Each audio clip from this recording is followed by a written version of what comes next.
Vamos dar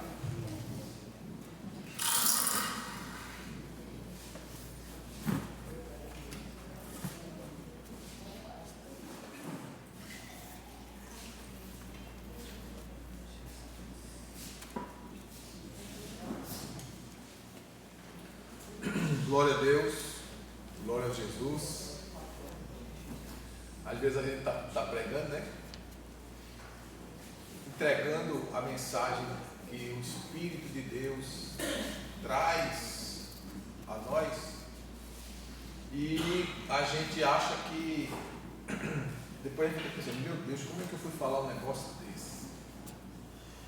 Aí depois a gente se surpreende, né? Porque vê o testemunho da ação do Espírito. O Espírito Santo é quem cuida da igreja, ele é aquele que está lapidando a igreja para a volta gloriosa do nosso Salvador Jesus. Então, como a Bíblia diz, quem tem ouvidos, ouça o que o Espírito diz à igreja. Amém?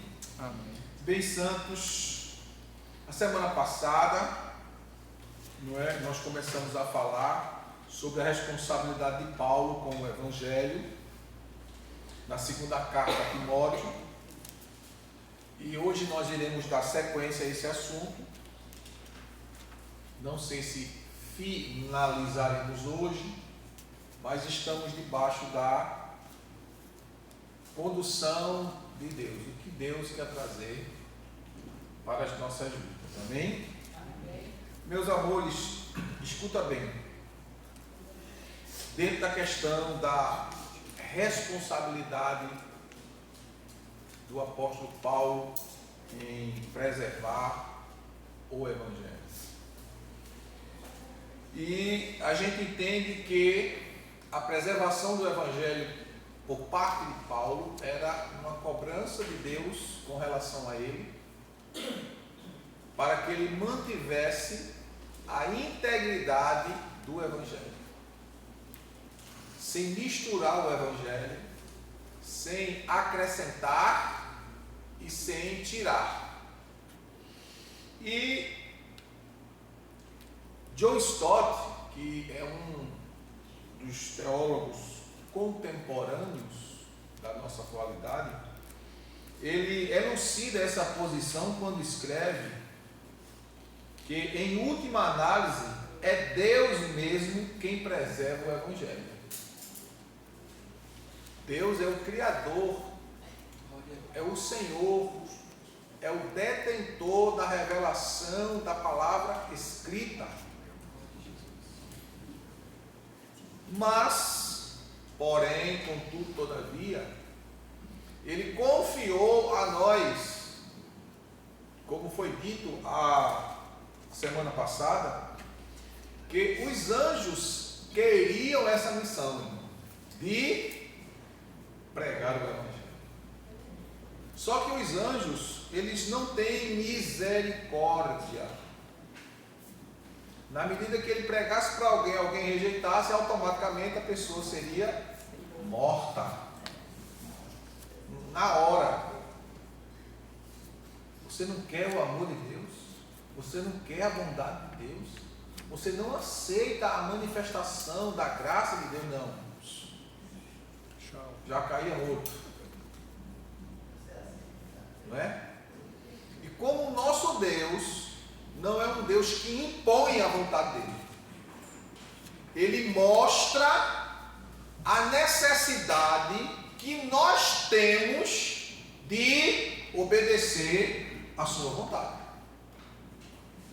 Se nós conscientemente, voluntariamente obedecer, a gente vai crescer em todos os aspectos, principalmente na relação com Deus. Não é? É tanto que o livro de Deuteronômio é chamado na nossa língua, mas na língua hebraica é chamado de Devarim, significa palavras.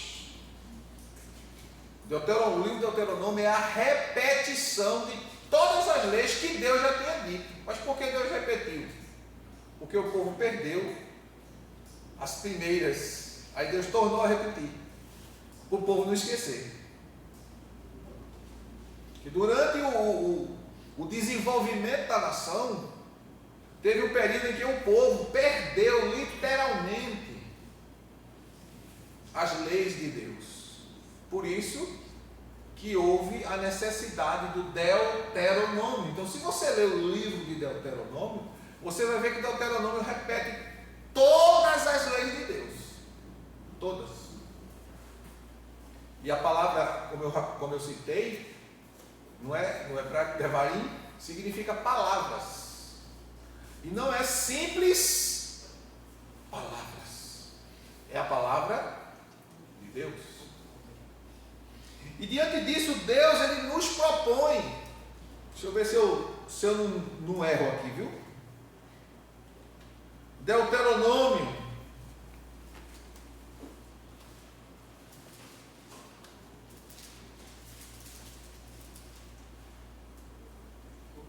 Estou vendo se me lembro aqui. Não vou garantir que vou achar não.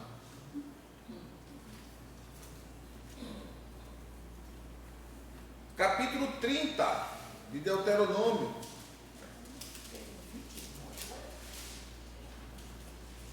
Capítulo 30, verso 19 de Deuteronômio.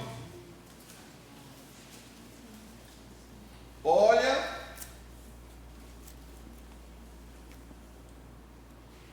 o que é que Deus está dizendo para a nação de Israel. Deus não está a obrigando-a, mas Deus está ensinando-a, propondo-a. Hoje invoco o céu e a terra como testemunhas contra ti. Deus está dizendo: eu coloco diante de ti, ó Israel, o que criei em cima e o que criei embaixo. Deixa eu dar uma palhinha dentro desse contexto aí, para a gente dar uma glória misturada com a aleluia. Se você observar no capítulo 1, capítulo 2 do livro do Gênesis, a criação, ela nos mostra uma gangorra. No primeiro dia, Deus faz as coisas que estão em cima, uma parte. No segundo dia, Deus faz outra parte das coisas que estão embaixo. No terceiro dia, faz outra parte em cima. No quarto dia, faz outra parte embaixo. No quinto dia, faz outra parte em cima. E no sexto dia, faz o homem que fica entre o céu e a terra, para trazer equilíbrio. Por quê? Porque toda a criação que há em cima e embaixo precisa de alguém que intermedie a criação ao Criador. Por isso que Deus disse: domine o homem sobre toda a criação. Deus colocou o governo na mão do homem, não é? Mas dentro desse contexto que Deus estabeleceu para a nação de Israel aqui, isso só foi um exemplo para citar para vocês, que Deus colocou o homem como um interventor divino entre os céus e a terra.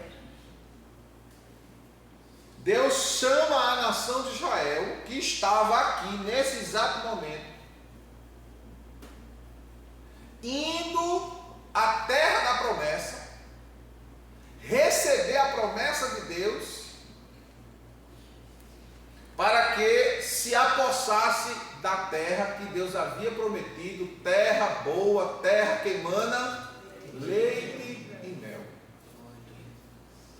Então Deus chama a atenção da nação de Israel, é tanto que a epígrafe do texto, começando do versículo 15, é que Deus traz a atenção para a nação de Israel, propondo a ela os 12 caminhos. Vamos começar do versículo 15?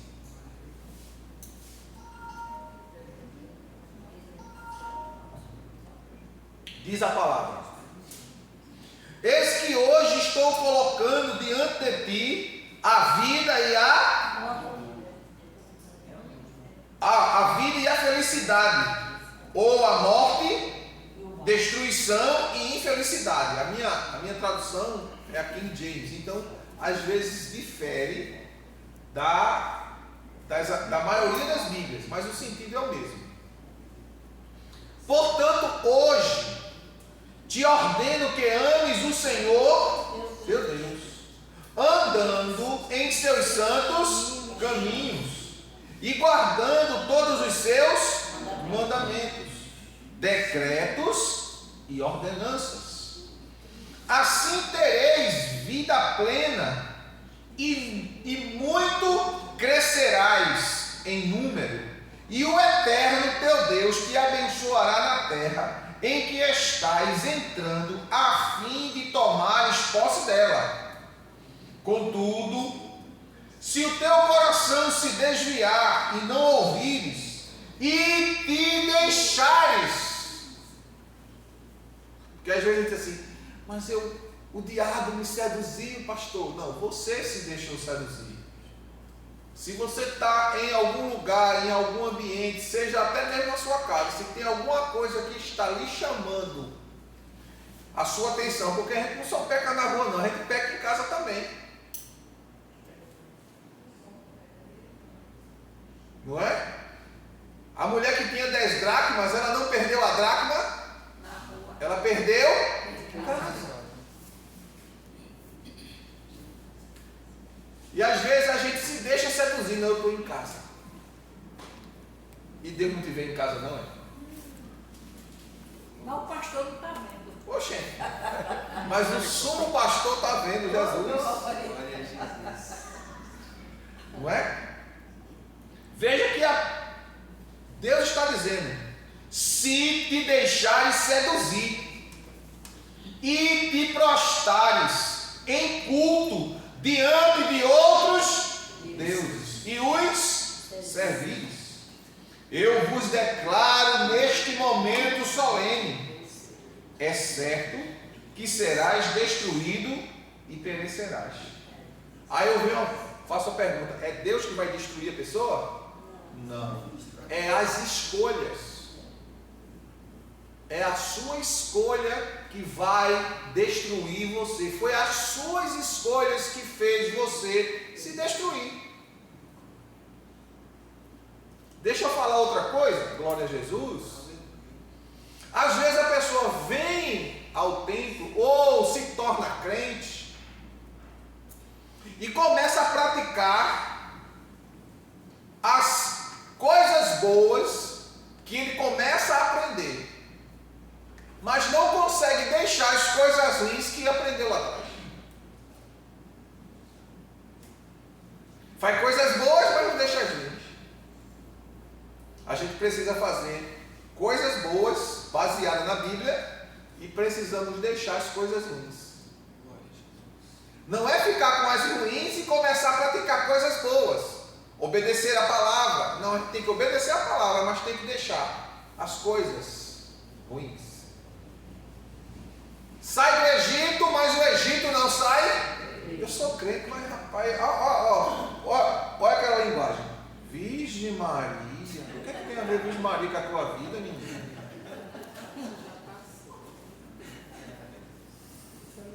É crente, mas não esqueceu aquela a linguagem do mundo, da idolatria. Aí tem os que tem crente que ainda diz assim, maior do que Deus ninguém. Isso é a linguagem da Umbanda. Você não está dizendo que Deus é maior, você está dizendo que o diabo é maior do que Deus. E ele ainda diz assim, quem pode mais do que Deus? Ninguém. Nada foi da macumba. Ela sabe o que está dizendo. Então quando você diz assim, maior do que Deus, ninguém, você está dizendo que o diabo é maior do que Deus. Porque um dos nomes de Satanás é ninguém.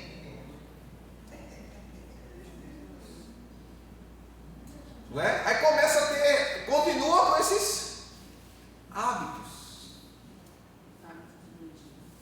comportamentos.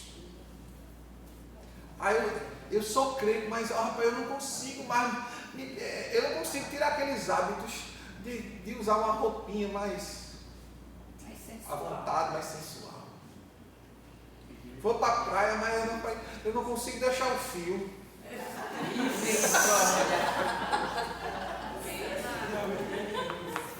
Vai dar choque.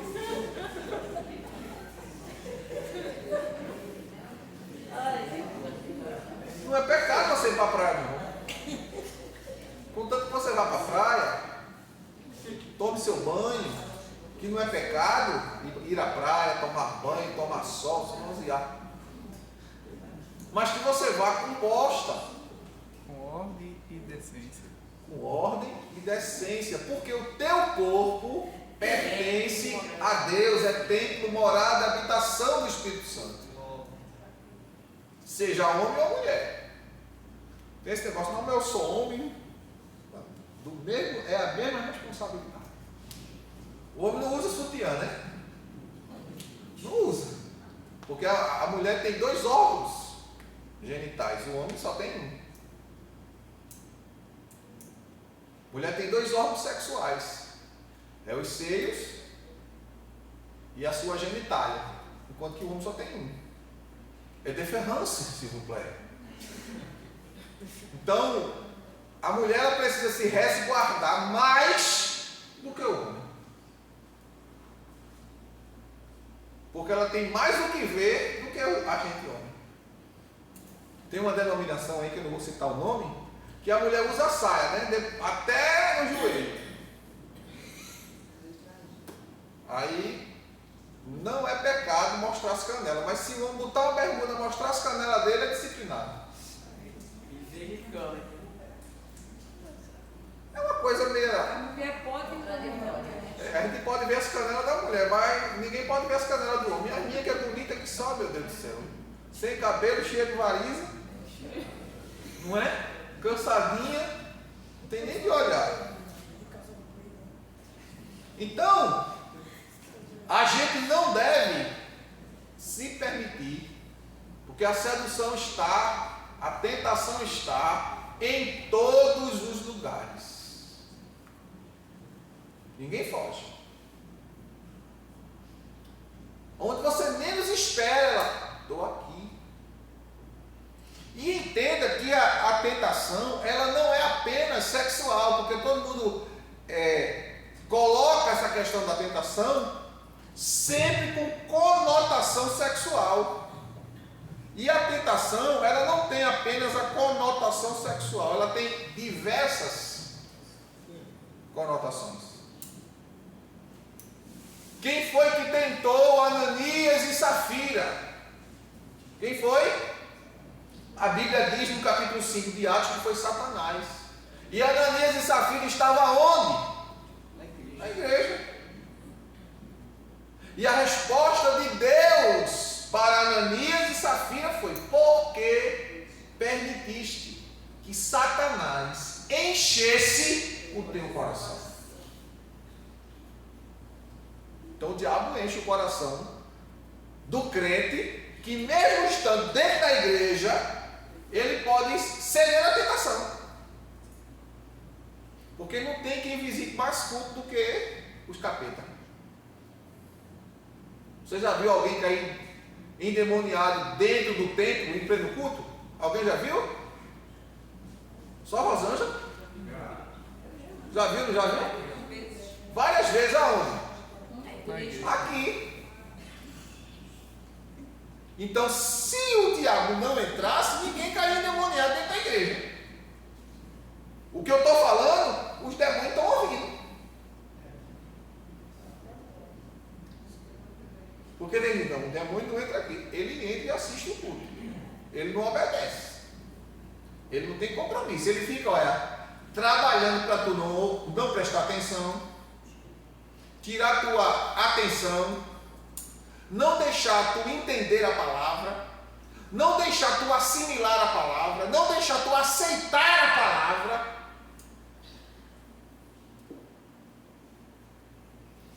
de ação dos demônios no momento de culto, de ensino. E a conversa? Tirar atenção, começa.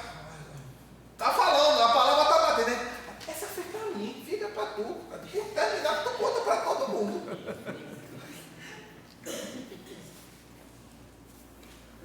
Não é? Quando terminar, você pode contar para todo mundo que foi para você. Mas na hora, não tira o foco.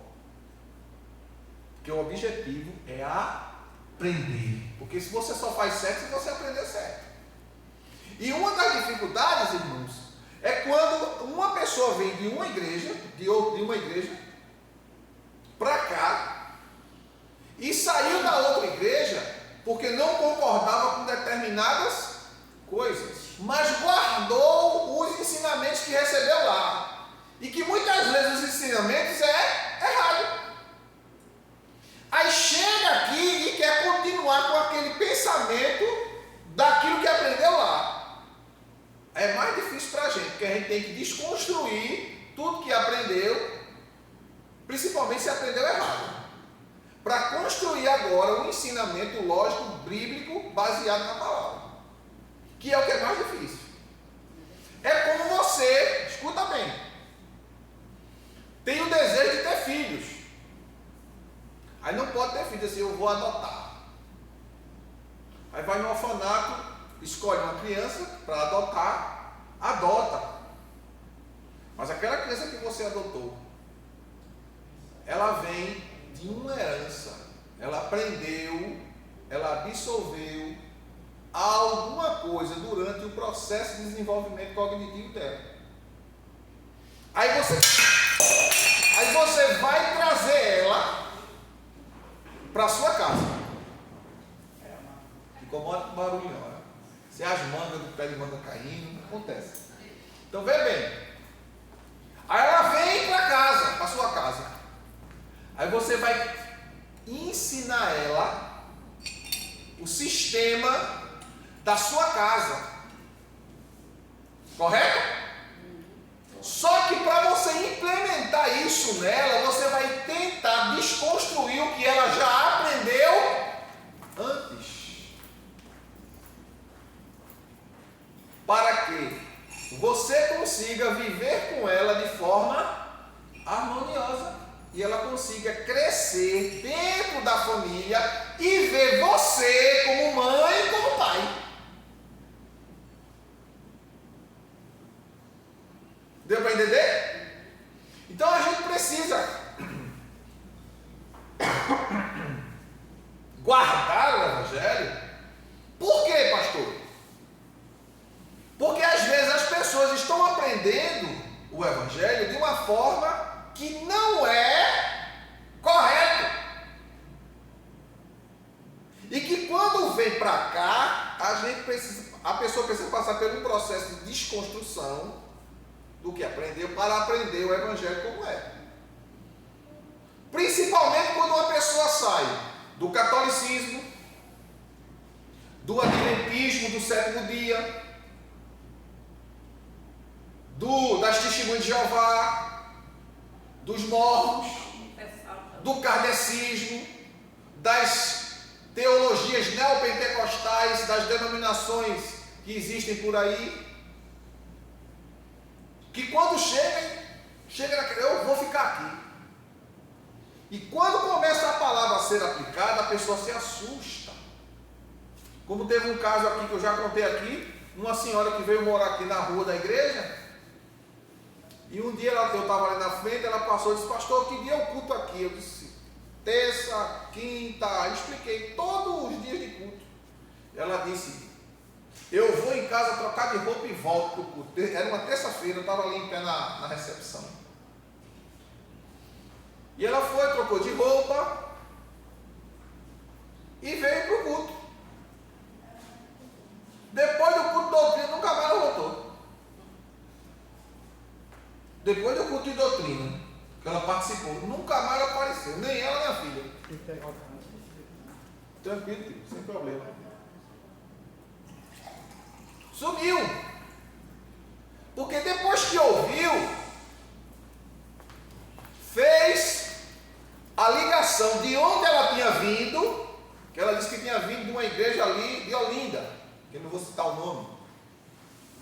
não é? Mas queria ficar aqui agora porque estava morando na rua, é uma igreja próxima da casa, e fez aquele arrodeio todo. Está bem, seja bem-vinda. Mas no primeiro culto de doutrina que ela veio, nunca mais ela participou. Você assustou. Por quê? Irmãos, tudo que a gente for falar pela palavra tem que estar baseado na palavra. Agora, presta atenção. Se durante o desenvolver da palavra, do ensino, ocorre o logos, ocorre a manifestação do Espírito através da manifestação da mensagem da palavra. Porque a palavra de Deus é espada de dois gumes. É apta para discernir os pensamentos e as intenções do coração. Quando a gente está falando o logos de Deus, que é a palavra, vem a rema. A palavra falada traz a palavra revelada. O Espírito Santo que usa a palavra falada começa a revelar o que você é, o que você tem, o que você sente, o que você faz, o que você pensa. Aí vem aquela máxima. Alguém foi falar para o pastor. Por quê? A palavra começa a ser ministrada, ao mesmo tempo que a palavra é ministrada, vem a revelação do Espírito pela palavra de Deus. Todo o movimento de revelação do Espírito vem pela palavra de Deus. E como nós estamos aqui lendo em Deuteronômio, nós lemos até o versículo 17, vamos ler o 18 agora.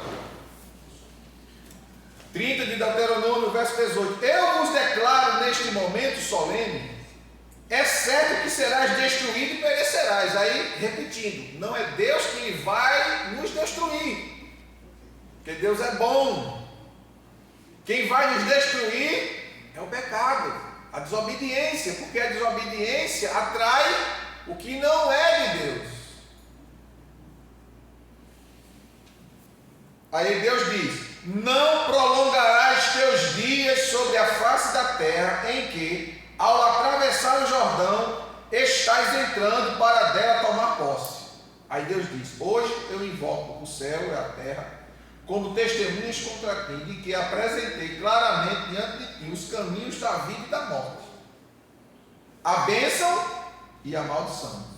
Escolhe, pois, o caminho da vida. Deus dizendo, olha, Deus está dizendo, escolhe, aconselhando a nação, escolhe o caminho da vida, para que viva plenamente tu e a tua descendência, amando a teu Deus, obedecendo a sua voz e apegando-te, ó Israel, a Ele, porquanto disso depende a tua vida e o prolongamento dos teus dias, e assim poderás habitar sobre este solo que Deus jurou dar a teus pais na antiguidade, Abraão, Isaque e Jacó. Então Deus está propondo, Ele não está impondo. O cristianismo é a única religião, se é que nós podemos chamar de religião, que ela conquista os seus adeptos pela argumentação, não pela imposição. Por isso Jesus disse: ide pregai, querigma, no grego. Pregue o evangelho a toda criatura. Quem acreditar vai ser salvo. Quem não acreditar será condenado. O problema é dele, é a opção dele. Quer, não quer, acabou-se. O próprio Jesus disse: olha, se você chega, capítulo 10 de Mateus, se você chegar numa casa, saudar a casa e ela vos receber, amém. Se ela não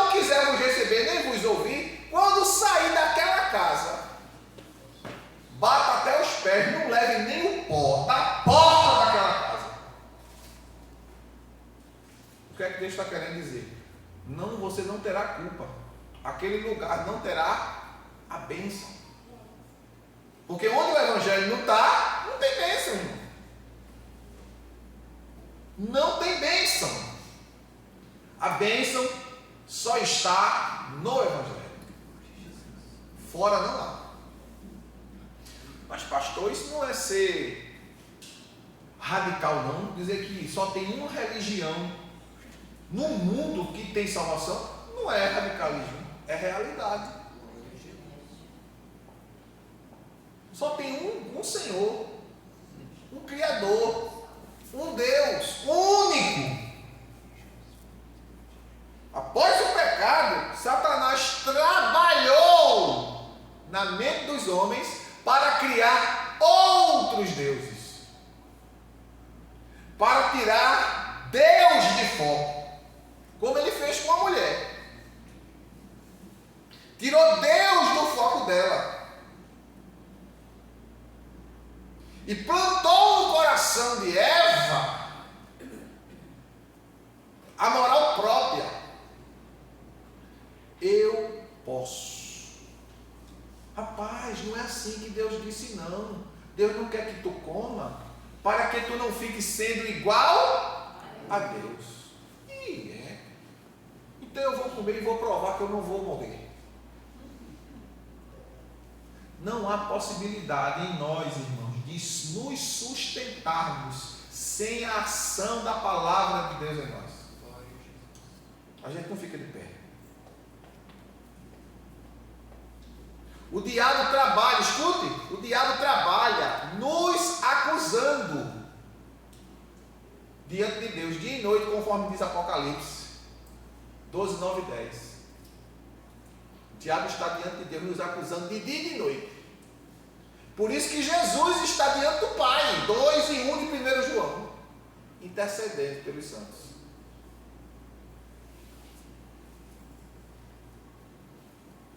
Então nós precisamos entender que Deus é o responsável pela preservação do Evangelho. E ao mesmo tempo, Ele é aquele que se responsabiliza por nossa salvação. Por quê? Ele nos dá a opção, e na medida que nós decidimos por Ele, Ele segura nas nossas mãos. Jesus disse: aquele que eu o tomar pelas minhas, ninguém, olha aí, ninguém o arrebatará. Se Ele segurar nas nossas mãos, com as nossas decisões em Deus, não nos perderemos. Tem até uma música que parece cristã, né? Segura na mão de Deus. Parece cristã. Segura na mão de Deus, pois ela te sustenta. Se você segurar na mão de Deus, você cai, porque a sua mão cansa, sua força é pouca. Agora, se Deus segurar na sua, não cai não, porque a força dele é grande. Ele segura, acabou. Mas se eu segurar, pode dar cãibra, pode dar cansaço, pode dar força, pode acabar, mas as forças de Deus não acabam e Ele não se cansa. Não é toda música que tem, não é? Que fala em Deus que é cristã. Que é o que a gente tem visto. Irmão, Satanás tem trabalhado no meio de muitas igrejas. Para vocês, não sei se vocês estão sabendo, com a investigação que está tendo agora da CPI do INSS, do governo, do atual governo, que roubou, através dos seus ministros e dos seus parentes, os aposentados, principalmente os mais pobres, que é da região Nordeste. Pasmem, existem igrejas evangélicas envolvidas. Eu não vou dizer nomes, tá certo? Porque aqui está indo para o mundo. Vou aproveitar até dizer aqui um negócio. O irmão Flávio estava falando comigo. Ele é inscrito no canal, mas os vídeos não estão chegando para ele, porque o próprio canal desativou a inscrição dele. Então, quem se inscreveu no canal, procure ver se você realmente, de fato, está inscrito. Porque o próprio YouTube está cancelando algumas inscrições. Por isso que o número, não aumenta. Não cresce. Vocês estão entendendo? Então existem algumas igrejas, os seus líderes, não seus membros, mas a cúpula, que está envolvida no roubo do desvio de dinheiro. Imagina um crente. Será que é crente mesmo, irmão? Porque crente que rouba não é crente. É filho do capeta. Crente não é não. Ele é qualquer coisa. Menos crente. Qualquer coisa, menos crente. Então é Deus que se responsabiliza pela nossa conversão. Por quê? Porque Ele é o autor da nossa fé. É Ele que gera em nós fé pela ação do Espírito Santo. E é no coração de todo homem. Agora, nem todos deixam a fé vibrar na sua vida. Todos têm a oportunidade de desenvolver a fé. Agora, nem todos deixam essa fé vibrar, crescer e desenvolver. A semente do Evangelho é lançada. Umas caem à beira do caminho, outras caem entre as pedras, outras caem entre os espinhos e outras caem em boa terra. E dentro desse contexto aí da semeadura de Mateus 13, Jesus explica que aquela que caiu à beira do caminho são aqueles que ouvem até com satisfação, mas deixam a palavra ir embora com facilidade. Porque beira do caminho fala, irmãos, de você estar indo por um determinado local, por um caminho que chama, que prende a sua atenção. E que aquilo que você ouviu, que é de valor, você vai logo deixar ir, porque você foi seduzido por aquilo que está no seu caminho. As ilusões do mundo. Olha, o mundo é muito bonito, sim ou não? Sim. Deus fez o planeta Terra muito lindo. Tem lugares que você chega lá e diz, meu Deus, eu queria morar aqui. Se tu morar lá, tu morre. É lindo, mas não dá para morar lá. Por quê? Não tem água potável, não tem hospital, não tem escola, não tem acesso, não tem supermercado, não tem nada. O lugar é lindo, mas não é para morar. É para olhar. Aí o cara diz, poxa, morar aqui, hein? Vai. Que lugar lindo. O lugar é maravilhoso, é lindo. É um paraíso, mas não é para tu. Por quê? Não chega carro, não tem supermercado, não tem medicação, não tem água potável. Como é que tu vai viver lá? Tem Wi-Fi. E a gente sem Wi-Fi a gente vive. Não é? A gente não vive sem comida e sem água potável. O lugar é lindo, mas é inóspito para nós. A gente pode chegar até lá através dos meios, né? Embarcação, helicóptero, bicicleta, trilha. Mas para morar lá, não serve. Você chega lá, toma um banho no rio, toma um banho no mar, vai para a cachoeira. Mas se ficar lá, o próprio lugar destrói você. E é o que muita gente recebe a palavra, mas está no caminho. E as visões do caminho prende ele e a semente é roubada. Vai-se embora a semente da palavra. Jesus disse que a semente que caiu as pedras. Cresceu rápido. É aquele que recebeu a palavra, ficou muito empolgado e todo mundo diz, aquele cara está crente mesmo. É animado. Mas quando o calor vem e bate sobre aquela semente que cresceu entre as pedras, as raízes não têm sustentação, morrem. O calor aí fala da perseguição, das dificuldades que a gente enfrenta por causa do Evangelho.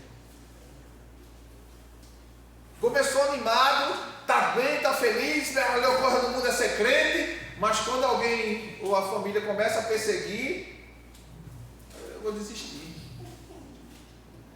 Não quero mais não, porque rapaz, é muito difícil.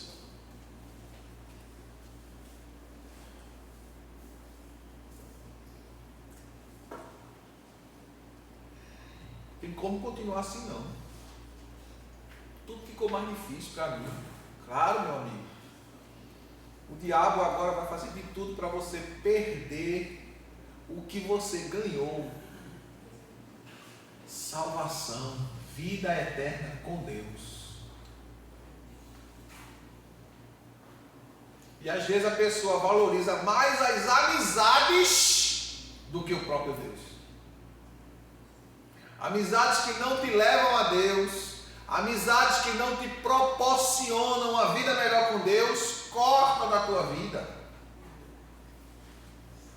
Mas as pessoas vão dizer que eu estou amostrado, eu estou soberbo. Não interessa o que elas vão dizer, o que interessa é o que Deus pensa de você. Isso é o que importa. O que Deus pensa de mim? É bom? Dane-se os outros. Não interessa o que os outros vão pensar. Caroline nisso, só vivia aqui, fazendo festa, era aquela bebedeira, agora é crente. Está todo metido. Está todo metido não, é metido. Foi metido no reino de Deus, agora é santo, salvo, herdeiro do reino de Deus. Acabou-se. Glória a Deus. Não importa. Aí Jesus fala da semente que caiu entre os espinhos. Cresceu, mas não conseguiu desenvolver. Aí Jesus diz, porque as coisas da vida sufocou a fé. Não porque eu tenho que trabalhar, não porque eu tenho que acordar a tal hora, não porque eu estou cansado, aí eu não vou hoje, aí eu só vou amanhã, aí amanhã não vai, aí vem uma vez no mês para a igreja, depois de 2 meses, depois de 3 meses, e quando a irmã, não porque eu estou tão cansado, estou tão ocupado. Daqui a pouco as coisas sufocou. Perdeu. Jesus não está dizendo que você não trabalhe. Trabalhe. Ganhe seu pão de cada dia. Lute. Como diz Romanos 12, verso 11. Não sejais vagarosos no cuidado, mas sejam fervorosos no espírito, servindo ao Senhor. Porque o trabalho, como falamos aqui no domingo, é uma bênção, é um culto a Deus. Mas o seu momento de culto a Deus ali, que faz parte da mordomia cristã, da vida de todo ser humano, aquele culto tem horário para começar e horário para terminar. Agora, seu culto a Deus, ele não termina, ele é 24 horas. Só que ele é dividido em etapas. E aí, irmãos, glorificado seja o nome de Jesus, nós percebemos, nós vemos que a fé evangélica, ela encontra oposição em toda parte do mundo. E a mensagem apostólica, a mensagem dos apóstolos, elas continua sendo ridicularizada. Talvez nós vejamos uma crescente apostasia crescer na igreja. O que é apostasia? Abandono da fé verdadeira. Desvio da fé verdadeira. Para viver uma fé falsa. Uma fé que não é em Cristo, baseada nos ensinamentos de Cristo. E a gente tem visto isso acontecer. Ou não, ou você não conhece alguém que era crente, deixou de ser crente e hoje está na Umbanda. Ah, eu era crente. Eu estava vendo essa semana um testemunho. Um cara que foi criado na igreja, aí agora virou esquerdista, e no seu testemunho ele dizia: eu aprendi o racismo na igreja evangélica. Escute, quando eu escutei esse louvor, alvo mais que a neve, veja a idiotização da mente humana por Satanás. Porque o louvor fala, alvo mais que a neve. Sim, nesse sangue lavado, mais alvo que a neve eu sou. Ou seja, eu fui lavado no sangue de Cristo, então as minhas vestes espirituais, elas estão alvas. Aí o cara pegou o hino, disse que aquele hino era racista. Veja a capacidade da pessoa. Aí deixou de ser crente por causa do hino. Será que ele era realmente... E eu sei o que aquela derrota era. Eu sei que eu preciso ser, e você precisa ser.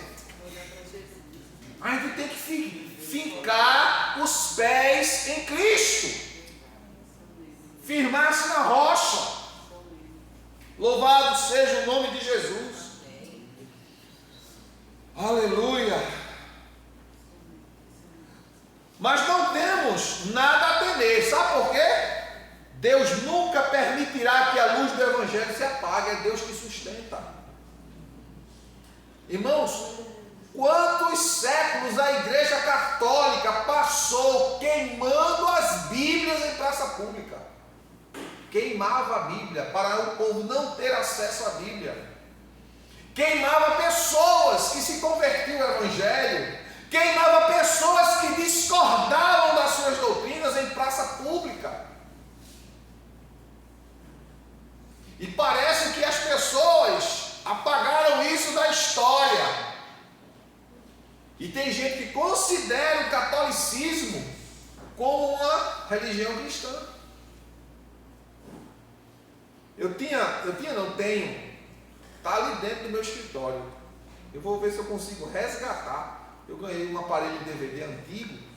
Vou ver se consigo instalar na minha televisão para eu assistir os DVDs que eu assistia quando eu estava fazendo a faculdade. E lá eu tenho um DVD com todos os instrumentos de tortura que a Igreja Católica usava para matar. Todos os instrumentos.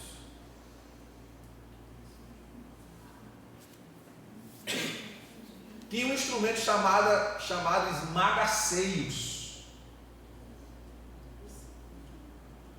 Eles colocavam no seio da mulher e puxava e arrancava por inteiro o seio da mulher.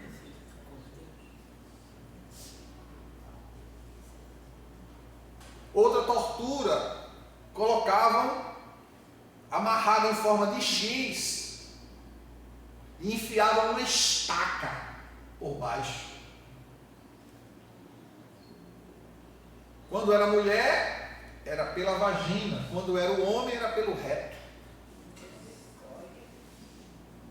E saía em cima.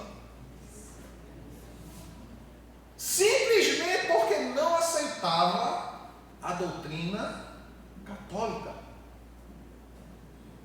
Ou discordava.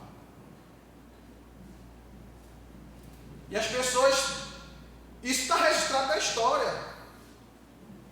E parece que as pessoas esqueceram isso. E muitos, escute bem, e muitos da atualidade pegam esses acontecimentos E trazem isso para o Evangelho. Diz, olha o que os crentes fez. Não foi os crentes que fez, não. Foi um grupo de pessoas que se dizia cristão. Porque o cristão não faz isso. Pastor, e na época da Inquisição, eles, como queriam tomar terreno das pessoas, eles acusavam as pessoas de bruxaria, tomavam o terreno e matavam. Exatamente. E engraçado, hoje eles acusavam as pessoas de feitiçaria e bruxaria. Hoje eles convivem com os feiticeiros e com os bruxos, né? Muito boa observação isso. Quantas pessoas, irmãos, foram mortas, acusadas pelo catolicismo de feitiçaria? Sabe o que era a feitiçaria? Um chá de ervas que era feito para uma pessoa que estava com dor no estômago, tomava e ficava bom. Aí era denunciado como feiticeiro. Era pego e era queimado em praça pública. Muitas atrocidades eram feitas em nome de Deus. Muita crueldade usando o nome de Deus. A Bíblia diz: não tomarás o nome de Deus em vão. O que quer dizer isso, tomar o nome de Deus em vão? Não use. Se você não obedece o Evangelho, não obedece a palavra de Deus, não use o nome de Deus. No sentido, trocando isso em miúdos, é isso que a palavra quer dizer. E muita gente no mundo todo canto se usa. Olha, final de semana, eu vou tomar uma cervejinha, se Deus quiser, porque Deus é Pai. Deus não está nessas coisas não, menino. Quem quer que tu tome cerveja e enche a cara de cachaça é Satanás. Não é Deus não. Isso é tomar o nome de Deus em vão. Isso sim. Deus não permitirá que a luz do Evangelho se apague, porque Ele é o dono, é o Criador, é o Senhor do Evangelho. Então, durante séculos, esse livro foi queimado, mas Deus preservou a integridade desse livro. Aleluia. Deus preservou a integridade desse livro.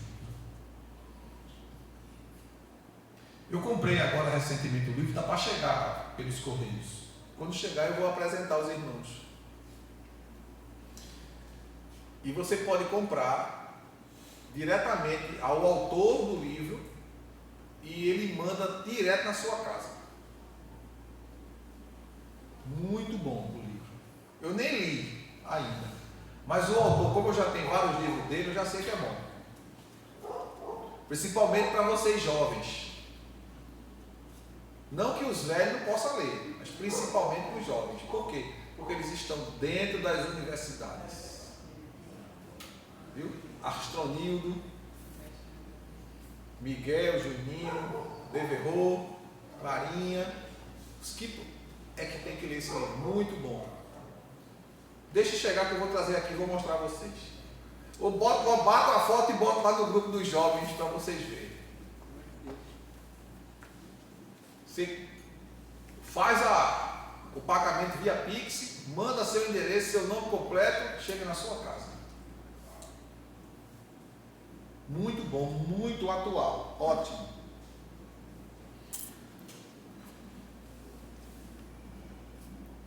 Ele quem? Deus, é o seu melhor vigia. Ele saberá preservar a verdade que confiou à igreja. Veja só, irmãos. Deus confiou a verdade do Evangelho a nós, homens. E nós precisamos manter a integridade do Evangelho. Falar o Evangelho para quem quer ouvir o Evangelho. Não quer, não insista. Por quê? Não se lança pérola aos porcos. Vamos ver aí. Mateus 7 e verso 6.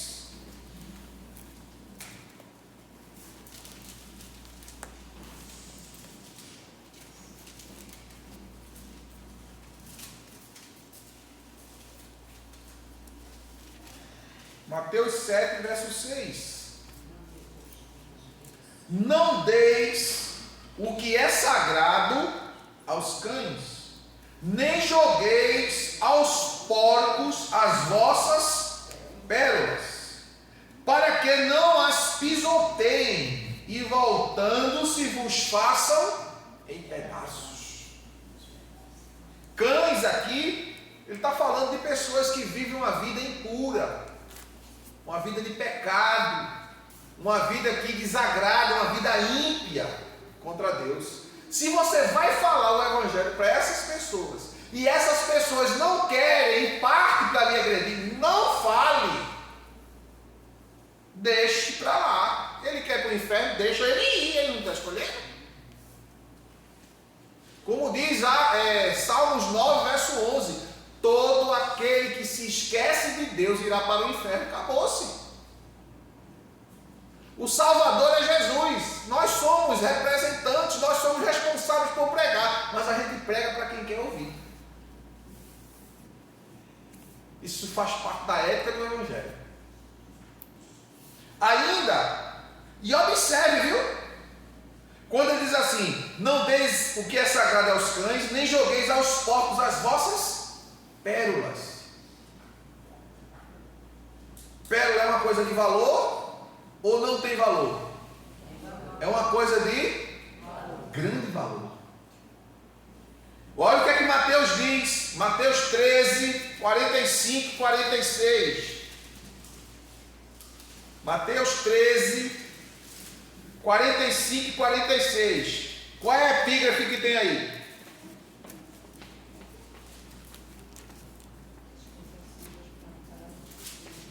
Qual é a epígrafe que tem? A parábola da pérola.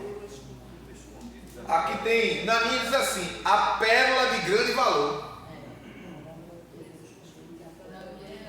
Da mesma forma, olha, o reino dos céus é como um negociante, tem tradução que diz comerciante, que procura pérolas preciosas. E assim que a encontra, uma pérola valiosíssima, vende tudo o que tem e a compra. Veja a analogia de Jesus. A pérola de grande valor. O reino dos céus é semelhante a um negociante, a um comerciante, que procura pérolas preciosas. Quem são essas pérolas preciosas? Diga: sou eu. É você. Agora veja. E assim que encontra uma pérola valiosíssima, vende tudo o que tinha e a compra. Você é a pérola. E a grande pérola é o Evangelho. Você é a pérola e a grande pérola é o Evangelho, que fica onde? Dentro de você. Jesus é a grande pérola de valor que fica dentro de nós. Nós somos chamados de pérola porque uma pérola, depois que ela é resgatada, ela precisa ser trabalhada, cuidada, para que outra coisa de maior valor desenvolva dentro dela, que é o Evangelho. Veja o que Jesus disse, como a gente acabou de ler aqui, Mateus 7,6. Vamos voltar para Mateus 7,6. Não deis o que é sagrado aos cães, e nem jogueis aos porcos as vossas. Para que você não deve jogar? Por que você não deve jogar aos porcos as vossas pérolas? Por quê? Para que eles não pisem o Evangelho, não se escarnecer. Você vai dar o Evangelho para quem não quer? Ele, além de pisar no Evangelho, ele vai fazer o quê? Matar você. O texto diz: e voltando-se, vos façam em pedaços. Fazer em pedaço é o quê? Dar um beijo, um abraço? Não, É matar você. Esquartejar, cortar em pedaços. Então você vai falar o evangelho? Não quer? Não perca tempo. Acabou-se.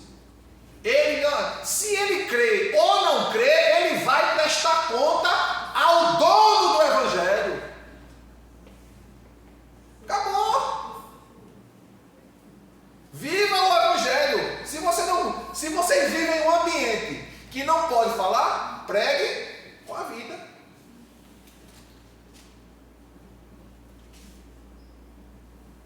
Entendeu?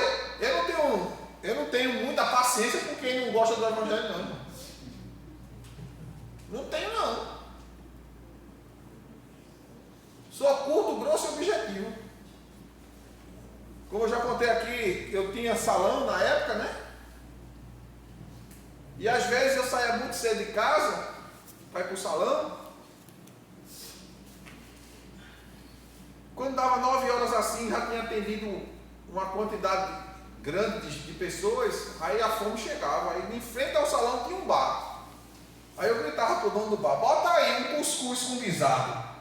Daqui a pouco eu chego aí. Então ao meu lado tinha outros salões e o dono do salão, e às vezes ia tomar café comigo também. O dono do bar sentava, porque também gostava de mim. O cara que tinha o salão do lado meu era um homossexual. Eu sentava com ele na mesa, ele e o dono do bar. O dono do bar, desviado, seguidor da Rosa Cruz, né? Que é uma entidade maçônica aqui em Pernambuco, que fica ali, perto da rua Imperial. E a gente sentava, eu queria comer para voltar para o salão. De vez em quando eles começavam a conversar, a fazer perguntas. E dentro desse um dia, a gente conversando, disse: não, quando Jesus voltar, todos os dois ficam. Os dois não sabem não. Porque no céu não entra nem cachaceiro, nem viado. Eu disse logo assim. Curto e grosso, não tem erro dele. Mas outro, mas rapaz, isso é muito ignorante. Não, isso é real, é um fato, é o que a Bíblia diz. Não é eu, é o que a palavra de Deus diz. Não, porque você é homofóbico. Você não sabe nem o que é homofóbico, meu filho. Nem homofobia, nem o que é homofóbico. Homem. Fobia, medo. Homofobia, medo de homem. Eu não tenho medo de homem. Homofóbico já tem outra conotação na palavra grega. É aquele que odeia e deseja matar a pessoa que tem essa prática. Esse é homofóbico. Ele não concorda e ainda quer tirar a vida da pessoa. Aí não, você pode não concordar, mas matar a pessoa de jeito nenhum. Você precisa amar ele, orar por ele e cuidar dele, se ele quiser. Porque tem pessoas que quando você se aproxima quer ajudar, olha, eu não gosto de crente. Eu não gosto de crente. Já bota logo um obstáculo. Meu filho, eu quero lhe ajudar como pessoa. Você é um ser humano, precisa de ajuda. Ele já começa a botar um obstáculo para que você não se achegue. Então naquela conversa ali na mesa, eu disse logo: não, porque a Bíblia diz, meu filho, é quem serve, quem segue, não é quem crê. Você pode crer em Deus, porque a Bíblia diz que o diabo crê tanto em Deus que estremece. Não é crer, é obedecer. Não adianta, eu creio. Eu amo. Quem ama obedece. 14:23 de João: aquele que me ama guardará a minha palavra. Não tem meio termo, não. É uma das coisas que eu tenho dificuldade de pregar. Que a pessoa vai perguntar a mim, eu vou pregar, e a pessoa pensa: se eu morrer agora, eu vou para o inferno, eu vou dizer que vai para o céu? Tem que falar a verdade. Eu não posso mentir, irmãos. Agora, se você se arrepender, de fato, de coração, de verdade, como aquele ladrão lá na cruz: Senhor, lembra-te de mim quando entrares no teu reino. Jesus disse: hoje estarás comigo no paraíso. Ou seja, ele se arrependeu, reconheceu que é um pecador, porque ele retrucou o outro quando disse, o outro disse: desce daí, salva-te a nós também. Ao que ele respondeu: nós estamos aqui porque fizemos por merecer, mas este que mal fez. Foi quando ele disse: Senhor, lembra-te de mim. Ele reconheceu que era um pecador. Quando entrares no teu reino, Jesus disse: hoje estarás comigo no paraíso. Nós temos responsabilidade de pregar. E a ação do Espírito Santo é que vai fazer a obra, se a pessoa quiser deixar. Porque o Espírito Santo está lá, ó. Deixa eu entrar, deixa eu mudar. A pessoa fica. Você já pensou uma pessoa que ouve o Evangelho e ainda tem dúvida se quer ir para o céu? Se quer Jesus? Tem muitos. Porque estão presos aqui, como a mulher de Ló. Qual foi a mensagem de Deus para a mulher de Ló? Foge e não olha para trás. Tem gente assim. Ouve a mensagem de Deus, mas só quer, ó. E fulano? E ciclano? E a casa? E o carro? E o que eu deixei? Menino, segue, recebe tua salvação, vai em frente. O resto Deus trará à tona. Amém? Amém? Que Deus em Cristo Jesus nos abençoe em nome de Jesus.